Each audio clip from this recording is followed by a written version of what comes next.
नाज़रीन, कारसार साने जे शहीदनि जी यादि में पीपुल्स पार्टीअ पारां कराची जे जनाबाग में जलसो मुनक़िद कयो वियो।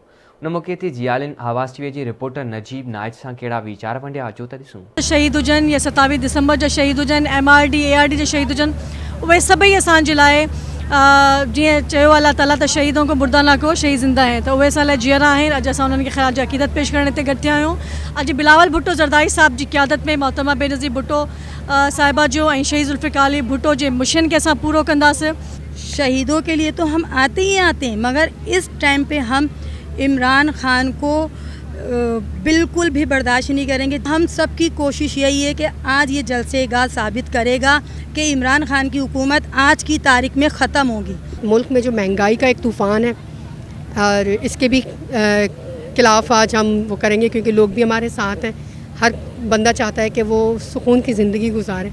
शहीदों के दिन से ही हम ये शुरू कर रहे हैं कि इस मुल्क को जो है अब इन लुटेरों से बचाना है। पाकिस्तान पीपल्स पार्टी अवाम की जमात है और अवाम के हुकूक़ के लिए हमेशा वो आवाज़ बुलंद करती रही है। आज भी इसी तरह आप देख लें कि 2 दिन पहले जिस तरह 10 रुपये पेट्रोल एक महीने में 2 दफ़ा इतना बड़ा उन्होंने इतनी बड़ी प्राइसेस जो है चेंज किए हैं और इससे अवाम पे बहुत बुरा असर पड़ा है। तो मैं ये समझती हूँ कि पाकिस्तान पीपल्स पार्टी हमेशा इक़्तिदार की बजाय इख्तियारात की जंग लड़ती रही है। वो आगे भी ये है कि अवाम के हुकूक़ और अवाम के इख्तियारात के लिए लड़ते रहेंगे। आज के दिन हम यहाँ सब जमा जो हुए हैं और इस बात का सबूत है कि हम अपने शहीदों को भूले नहीं हैं। हमें अपने शहीदों को यहाँ पे खराज अक़ीदत पेश करने आए और यहाँ जितने लोग आए उनको सिर्फ ये उम्मीद है कि अब सबको उन्होंने देख लिया है। उन्होंने इमरान नियाज़ी को भी देख लिया, उन्होंने नवाज़ शरीफ को भी या पूरे पाकिस्तान के गरीब आवाम के साथ कोई लीडर है, कोई सियासी लीडर यहाँ है तो वो सिर्फ़ और सिर्फ बिलावल भुट्टो ज़रदारी हमारा चेयरमैन है। जेके जियाला हुआ, बेन साहिबा जा भाइर हुआ, अहिड़ी तरह यानी कि उन्हनि में एॾो जज़्बो हो जे बीबी जी जान जे जान लाइ से हाज़िर आहियूं।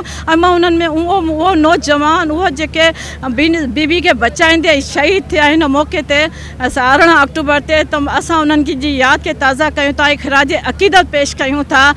जो कि जलसे जे हवाले सां इहो चवंदमि त 18 अक्टूबर उहो सियानो हुयो जंहिंखे पाकिस्तान जो माण्हू कॾहिं विसारे कोन थी सघे, जॾहिं असांजी शहीद बीबी पाकिस्तान पहुती।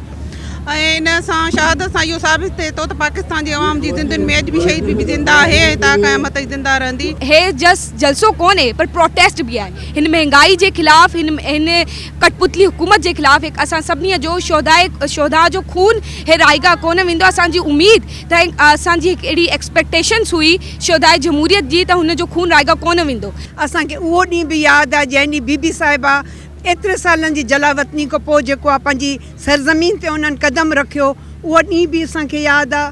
अॼोको ॾींहुं बि अॼु असां उन्हनि जी जेको आहे उन्हनि जी यादि जो ॾींहुं बि मल्हायूं था।